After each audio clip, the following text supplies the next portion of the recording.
Now the next drill that I want to introduce is the contact drill, and to me this is probably one of my favorite drills because it encompasses all of the major elements that we're looking for with great hitting mechanics. So standard tee, set them up with a tee, and what we're going to do is we're going to turn to the contact point, make sure that we're at a 90-degree angle, make sure we have a nice weight transfer, weights forward, we're not sitting back. And what we're going to do is we're going to have them turn through the ball, and as they do this, what I want you to do, have them turn through it with their hitter's box intact so that barrel's starting to work towards the pitcher's head.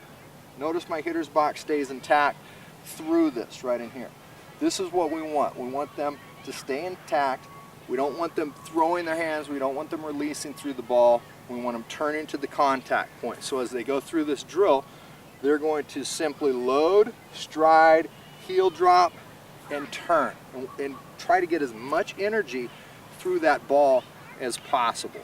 Path to contact drill off the tee. Now this is the beginning of our tee work and our live balls in motion drills, and it's all based on the work we've done prior to this point. So going from your normal stance, line them up, get them in there, get them in a comfortable stance, comfortable position with the bat.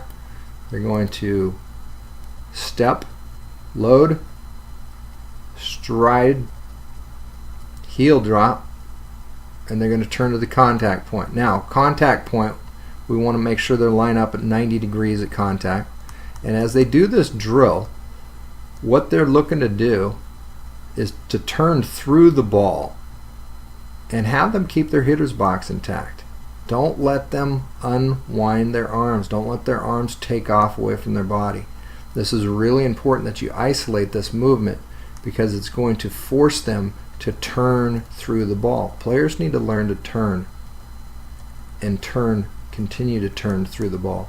A lot of times players will get right about here and then they'll release their hands, or they'll get to this point right in here and they'll release their hands. They have to continue to turn through the ball.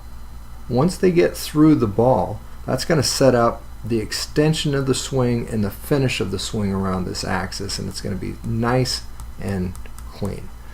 So as you're doing this drill, look for all the pieces that we've established so far. Good weight transfer, leveling, getting behind the ball, elbows working up and around their body, ideal impact, and as they make contact, they're pushing through the ball. Hitting is a pushing motion. We push through the ball.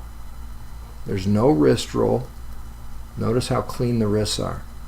They still have not broken. There's no break in the wrists at all.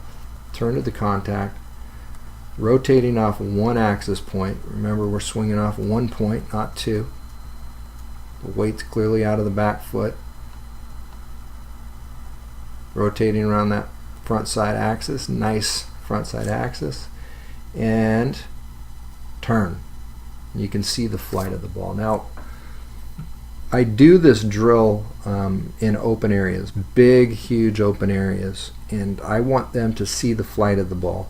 I want them to see the flight of the ball, and I want to see the distance of the ball as they're doing this drill. They're going to make adjustments on their own without you saying a word. As long as they're mechanically approaching the ball correctly, they will make minor adjustments. Now, if the ball's going down into the ground or if it's popping straight up, that's a leveling issue. They didn't level out. They may be underneath it, and that's something they're going to have to work on. You may have to back step. You may have to go back a step or two if they're having leveling issues. If they're having weight transfer issues and they're not getting their weight forward, well, you got to backpedal. You got to step back. You got to go back to the slide step or the Horatio drill or the contact pad, wherever you need to go for them to get that muscle memory down. That's why it's important that we layer these steps together, because we try to rush it. Coaches try to rush it. Players try to rush it. They just want to bat in their hand and they want to go swing. Well, that's great, but they're going to have problems with their mechanics. So the contact drill off the tee, get them into nice comfortable position.